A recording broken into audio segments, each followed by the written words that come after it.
I knew you couldn't finish. Craven!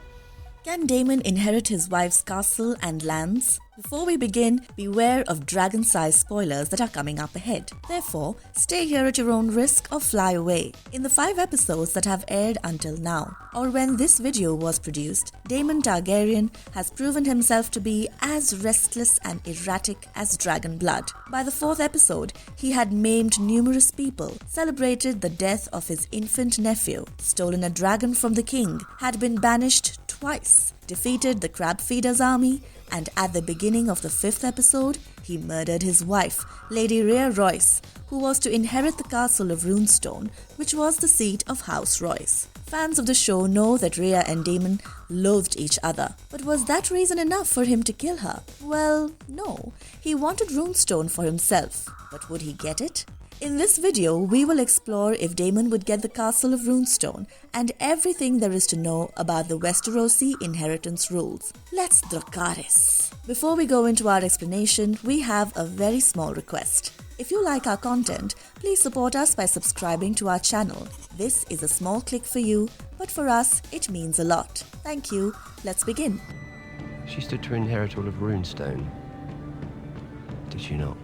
Westerosi inheritance rules for true-born sons and daughters. Before we answer if Daemon would get Runestone for himself and why exactly he wants it, apart from its wealth and power, it is important to discuss how exactly wealth, property, and titles pass from one generation to another. According to George R.R. Martin himself, the laws on inheritance in Westeros are largely uncodified, vague, contradictory, and oftentimes subject to interpretation. Having been modelled on actual medieval history, Westerosi customs do not offer any clear answers. It was often seen that a particular case might set a precedence, and when 2 cases stood in opposition, the issue was resolved by force of arms. Since Westeros was governed by men instead of laws, it was easier for men to interpret the laws at their convenience. To sum it up, Westerosi inheritance was more a question of politics and self-interest than written codes. Having said that, there did exist a basic set of rules, guidelines, and precedences that the realm followed, albeit certain modifications remained in all the 7 kingdoms. Most of the noble families followed the custom of male preference or primogeniture. A man's eldest son or heir always preceded the second son, who preceded the third, and so it went on. Let's assume that all the sons died because of certain reasons. Then the man's eldest female heir or daughter would be the rightful heir.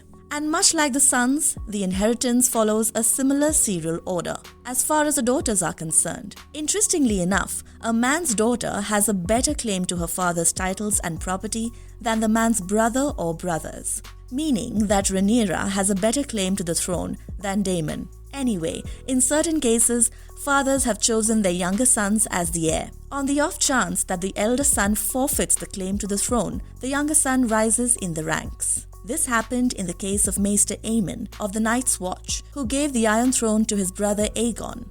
Maester Aemon was also the father of the Mad King and grandfather of Daenerys. In other cases, when a lord deems all his sons and daughters unfit, or when they die before him, he can name a child of someone else as the heir. But when no clear successor is in sight, for instance, when the lord dies without an heir and without naming someone as the heir, the matter of succession is brought before the king. This is similar to the medieval era rules. For example, when the King of Scots, Alexander III, died after riding off a cliff, and the Maid of Norway, Margaret, died on her way home, the matter was brought before King Edward I of England. However, male preference or primogeniture is absent in the Kingdom of Dorne, where they do not discriminate between man and woman, son and daughter. Here, a child can inherit their father's properties irrespective of gender.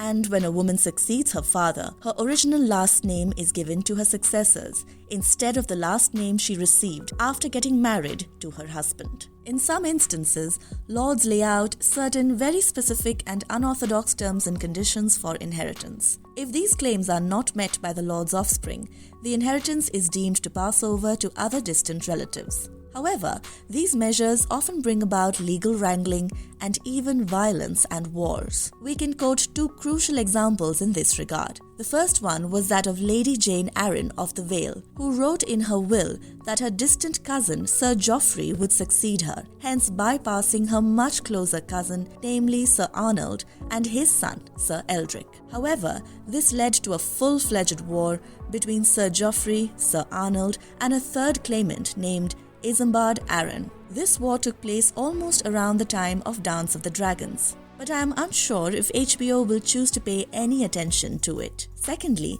in Game of Thrones, Tywin Lannister wanted Jaime to be the heir and Lord of Castle Rock. However, Jaime had forfeited the claim after he joined the King's Guard, because that was the custom. Naturally, Tyrion claimed Castle Rock. Tywin ignored it. In fact, he hated it so much that he charged his son with regicide, a crime he did not commit. And we all know how it turned out for Tywin, although I must admit that Tyrion had several other reasons to kill Tywin.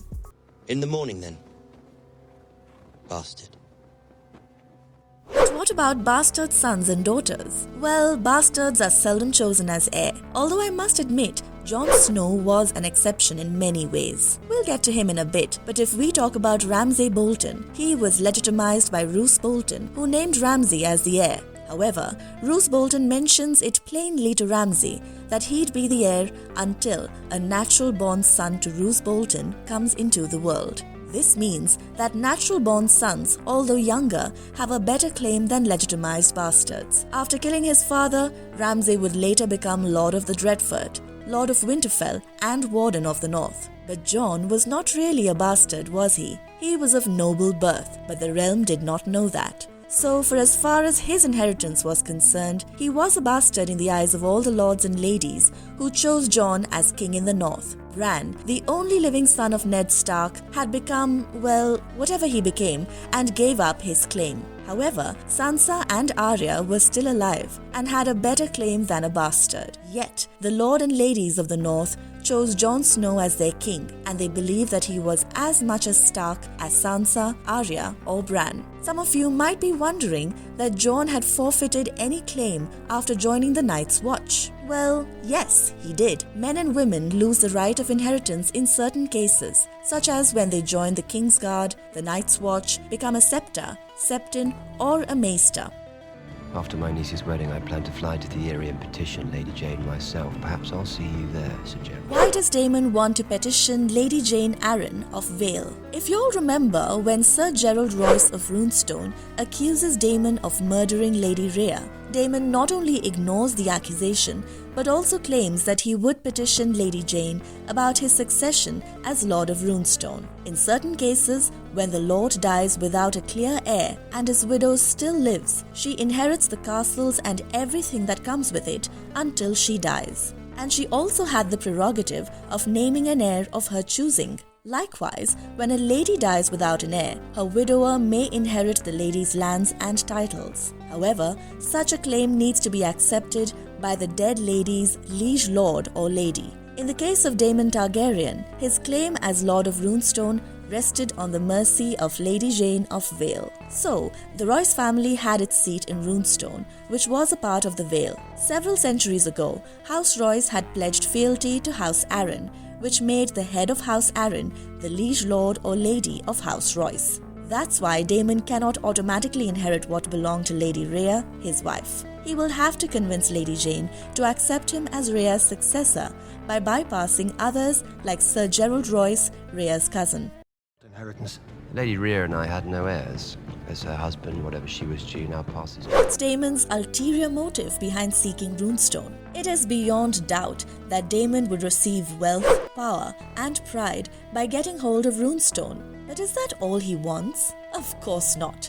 We know how ambitious he is. He has wanted the throne for himself since the time he became old enough to want anything. But now that Rhaenyra has been named heir by King Viserys, Daemon has lost the title of Prince of Dragonstone as well. Naturally, he would look for other avenues to strengthen himself. And what better choice than the castle of Runestone? In the 5th episode, we also saw that he was flirting with Lady Laena Velaryon. Clearly, he would want to unite the powers of Runestone and Driftmark. but it is highly unlikely that he would carry on this path for long because the books take Daemon on an entirely different trajectory. Only time will tell how Daemon will fare in the Dance of Dragons. Time and the next episodes, of course. And if you liked our content, don't forget to leave a like and subscribe to us if you haven't already. Have a good one and be safe. Thanks everyone.